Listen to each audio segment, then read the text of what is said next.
You've probably heard of the Boston Tea Party. Something about a bunch of angry colonists dressed as Native Americans throwing chests of tea into the water. But the story is far more complicated, full of imperial intrigue, corporate crisis, smuggling, and the grassroots origins of the American Revolution. The first thing you need to know about tea in the 1700s is that it was really popular. In England, each man, woman, and child consumed almost 300 cups of the stuff every year. And, since the English colonized America, Americans were crazy about tea too. By the 1760s, they were drinking over 1 million pounds of tea every year. So, when Britain wanted to increase taxes on tea in America, people were not happy, mostly because they had no say in tax decisions made in London.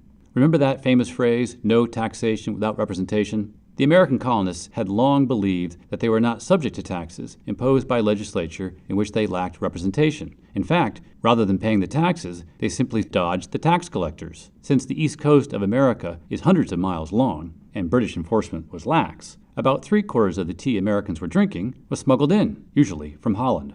But the British insisted that Parliament did have the authority to tax the colonists, especially after Britain went deeply into debt fighting the French in the 7 Years' War. To close the budget gap, London looked to Americans, and in 1767 imposed new taxes on a variety of imports, including the Americans' beloved tea. America's response? No thanks. They boycotted the importation of tea from Britain, and instead brewed their own.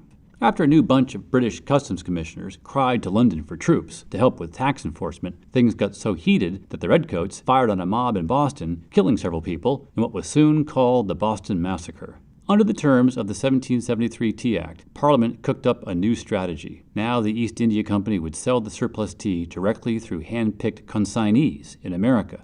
This would lower the price to consumers, making British tea competitive with the smuggled variety while retaining some of the taxes. But the colonists saw through the British ploy and cried, "Monopoly!" Now it's a cold and rainy December 16, 1773. About 5,000 Bostonians are crowded into the Old South Meeting House, waiting to hear whether new shipments of tea that have arrived down the harbor will be unloaded for sale. When the captain of one of the ships reported that he could not leave with his cargo on board, Sam Adams rose to shout, "This meeting can do no more to save the country." Cries of, "Boston harbor a teapot tonight," rang out from the crowd. And about 50 men, some apparently dressed as Native Americans, marched down to Griffin's Wharf, stormed aboard 3 ships, and threw 340 tea chests overboard. An infuriated British government responded with the so-called Coercive Acts of 1774, which, among other things, closed the port of Boston until the locals compensated the East India Company for the tea. That never happened. Representatives of the colonies gathered at Philadelphia to consider how best to respond to continued British repression. This First Continental Congress supported destruction of the tea, pledged to support a continued boycott,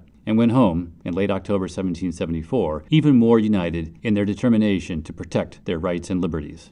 The Boston Tea Party began a chain reaction that led with little pause to the Declaration of Independence and a bloody rebellion, after which the new nation was free to drink its tea, more or less, in peace.